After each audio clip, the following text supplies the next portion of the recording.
Well, I'm full time on Planet X, and boy, is there some interesting stuff happening. Let me tell you. And the first thing that's most important, I guess, about that is that on this website, poleshift.ning, Ning.com, poleshift.ning.com, there's a place where you can post your Planet X pictures here. And people around the world send in pictures that they take all the time. Now, I don't want anyone to go outside and try and look at the sun. There were some bad experiences when people tried to look at the eclipse. We want to avoid that. But you can hold your cell phone up over your head and point it at the sun and take a picture and then look at it. And it's quite interesting. But there's more than that. For instance, the Zetas were the only ones, not even in all the ancient prophecies, the ancient civilizations, never mentioned there was a twin of the Earth on the other side of the sun. It's a burned out cinder. It has no atmosphere, no life, no water. And when we stopped in our orbit because Planet X came around the sun going clockwise, and we're going clockwise, the Earth stopped in its orbit, and Planet X stopped in its orbit. Then Venus caught up, and it stopped in its orbit. And then the dark twin kept going around the sun until it came to the area of the Earth and then stopped in its orbit. Well, recently a webcam in Alaska took a picture of the afternoon sky that showed the dark twin of Earth bobbing above the horizon before sunset. And it was such a sharp picture that you could actually see the craters in the dark twin of Earth, and they don't match any craters on Mars, the Moon, or anywhere else. And a fantastic picture that was just happened to be caught by a webcam. Planet X is 29,000 miles in diameter, and the Earth is 7,500 miles. Venus is 7,400 miles, and the dark twin of Earth is 7,500 miles. So, but what I keep saying, and I hope people realize that I'm one of the first people to publicly speak about this, that gravity pushes, it doesn't pull, and that's why Planet X is not going to collide with the Earth. That's why you don't hear any rushed astronomical meetings. We've got to do something about these stars colliding. We've got to do something about the moons colliding and galaxies colliding, and it just doesn't happen because gravity pushes, so everything's pushing away from everything else. So when Planet X on its little orbit, and what its orbit is it comes from the burned out binary twin of the sun, which science discovered but called Planet 9. God knows why.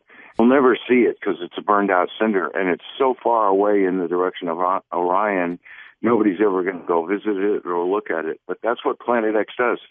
It goes back and forth between the twin of the sun and the sun. And when it comes through our solar system, it invariably, but not always, causes pole shifts, sometimes better, sometimes worse. This one is going to be one of the worst ones. The crust of the Earth is going to shift over the North Pole of the core until the eastern tip of Brazil is the new North Pole. It's increase in earthquakes and volcanoes recently. The Zetas, now the Zetas are human, unselfish extraterrestrials. There are selfish Zetas, but I'm talking about the unselfish ones. And they live in space because they destroyed their planet. And they started cloning themselves, and then the cloning started failing, so they checked Earth DNA, and lo and behold, our DNA and their DNA is a complete perfect match. So they've bred a new hybrid race. So on my radio show, which is on every Friday night for 2 hours, once a week, I talk about open contact with ETs, the coming apocalypse, the change to dimensions, we're going to a higher frequency, and the new race. And the new race is half Zeta and half human. People will look like normal humans except a little bit sleeker, a little bit thinner. And they'll live 400 years and have IQs of 300 and be completely telepathic. And they'll still get married and have sex and have gardens and play music. And, well, the reason why they destroyed their planet was they let emotions get a better grip on them. So when they decided to clone themselves and become space traveling, they designed a perfect space traveling body, which is smaller. You don't have a digestive system. You don't even have a voice box. They just telepathically contact each other. And so they're going to be sharing that with us. But what we're sharing for them is emotions, because they thought, oh, all emotions are bad. People get greedy, they get angry, they get selfish. We've got to do something about that. Let's just cut out the emotional nature and empathy, too. Cut it all out and not have it. Well, now, upon studying us for a while, they realized that that there's good emotions and bad emotions, and the goal is to have emotions and have good ones. So we're sort of benefiting them, they're benefiting us. And my wife is one of the women who's gone up and had hybrid children, and they've invited her back into motherships to see her children and play with them. And one of her daughters even said, would you like to take a trip around the solar system? And took her on a flying saucer from the mothership out around Mars and back. And she wasn't really interested in what she saw on Mars. I've had flying saucers approaching me. Well, I have a Nikon camera with Tri-X film in the camera, loaded, ready to shoot a picture. I've shot pictures of saucers approaching me. And then I've developed them myself because I was a professional photographer in New York and LA, so I know what I'm doing. And the only frames on those films were the blank. The only ones of the saucer were blank. So they really didn't want me to have a picture. I can only conclude that. They're all around us on the fourth dimension, so they could walk through the room. They could park a saucer where your car is while your car is still there, and you wouldn't see it. It's a different frequency. My wife is very unusual in that she can see on the fourth dimension, so she can see Zetas. I can't see them, but we both can talk to them. But I get clear messages, and they send pictures, so you have to be able to almost guess what they're saying to you. But usually I ask them to help other people, and a lot of people said, why don't you ask them to help you? And I'm like, well, I don't know. I just didn't seem right. But a lot of times they answer me immediately, no matter what time of day it is, no matter where I am, no matter how many people are around. I can ask a question, and they'll put the answer right in my head instantly. So, and I hear dead people too, and my wife sees second-dimensional dead people and hears them talking to her, although she doesn't really care much for that.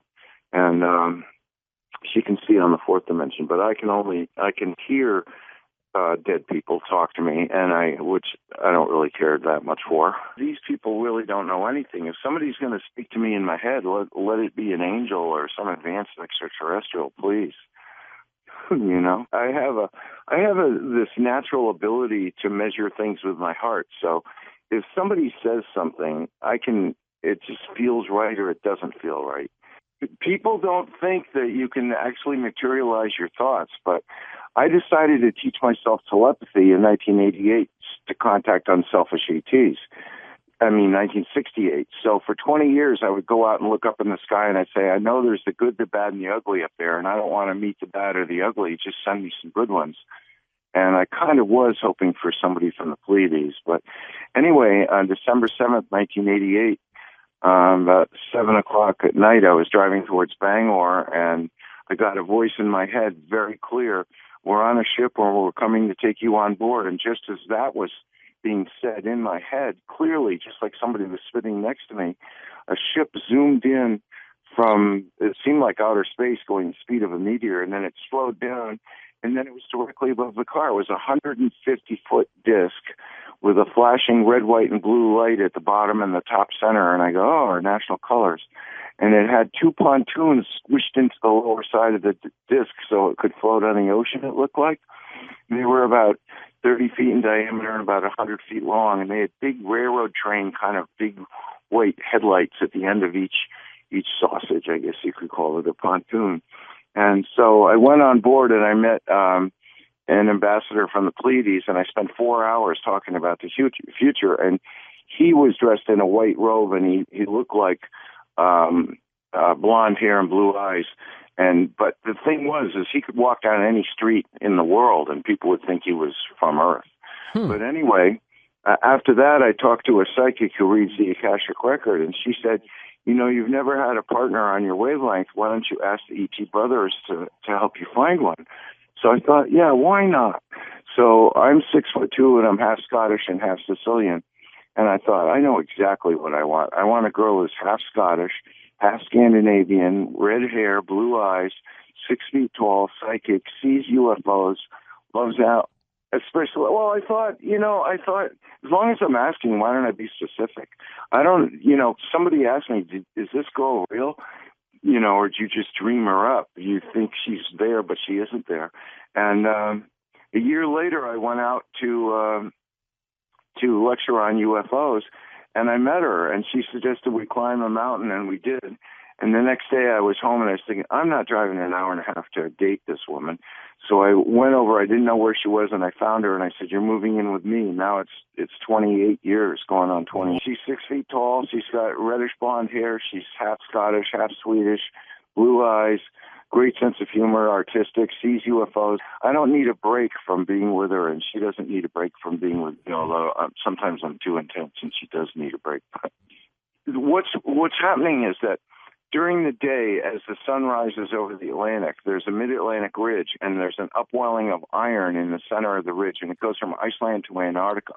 So it's sort of like an iron bar pasted on a beach ball. And as the beach ball turns, and there's a magnet draws closer and closer and closer, it starts to grab, the magnet magnetically grabs the line of iron in the mid-Atlantic ridge, and there's a little bit of a lurch. But what it does is it pulls Iceland down towards the sun. So you get the sun sitting over the North Atlantic every single day. And normally, Planet X is on its side with its North Pole pointed at the equator, which is why the sun is so quiet, because the South Pole of Planet X, which is an extremely magnetic planet, it's 23 times the magnetic field of Earth. It's sucking up the loose magnetrons from the sun, so that's why the sun is so quiet, and nobody can really explain it. And anyway, so it's the North Pole is pointed at the Earth, so it pulls the sun over the North Atlantic. Well, no matter how long the sun is over the North Atlantic, you can't get a hurricane.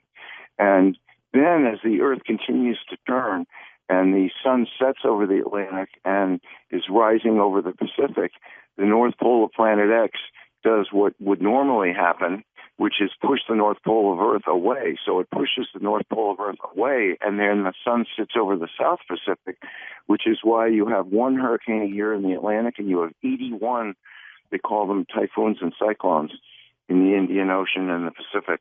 But it's 81 to 1. That's the ratio, and nobody's questioning that, but that's because of Planet X and the Earth wobble. Well, there's a guy in Italy named Claudio, I guess, and he submits pictures to postshift.ning.com, post your Planet X pictures here. And he's been getting pictures of Planet X. He uses filters. His camera's on a tripod. He does this thing in the morning, and then around noon every day he goes out and takes pictures of the sun. For the last month, Planet X, instead of being at the 4 o'clock position next to the sun, not in a line of sight between the Earth and the sun, but just outside of that, lost in the glare where you can't really see it with your bare eyes, but a camera can record it. Anyway, it was always at the 4 o'clock position from the northern hemisphere and the 10 o'clock position from the southern hemisphere, because, of course, those people are upside down. So in the last month, Nibiru, Planet X, has appeared in the 7 o'clock position, which, if you think about a clock face with 12 positions, that's a 90-degree angle. Well, the Earth is prophesied by the Zetas, and as I've mentioned before, I'm friends with Nancy Lieder, and she's the one who had a telepathic implant so she could take questions from the public, ask the Zetas. She calls me every day. If she takes a new question from the public, she reads it to me to correct for typos, which I really enjoy. And she also calls me up to be like a sounding board, and we discuss stuff. So we end up speaking, I'd say 9 out of 10 days, we're talking to each other about the latest. She's got over 40,000 pages of questions from the public and answers from extraterrestrials on that website, zetatalk.com. So anyone that's interested and loves to read, go there. They have their own internal search engine, and you can search for what it says. But they have prophesied in that text on zetatalk.com, they have prophesied that the Earth is going to be pushed over. So, in other words, as Nibiru gets closer, now it's not going to hit because gravity pushes, but it is trying to go by us. That's what it's trying to do. It's inhabited with the Anunnaki, and I wanted to say the last pole shift was 3,600 years ago, and you had a guest on who was talking about 15 elongated skulls that were found. He said that there was a tribe in the Promised Land. The Nephilim had a tribe, and their cousins, the Anakim, had a tribe, and maybe some of them got on a boat and left. Well, that makes a lot of sense, because when the Jews left Egypt, then they went to Palestine, they didn't own it. It wasn't their land.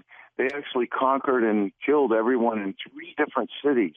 And it's interesting, if you reread the Bible, when they wanted to take down the walls of Jericho, the eternal host, now who is that?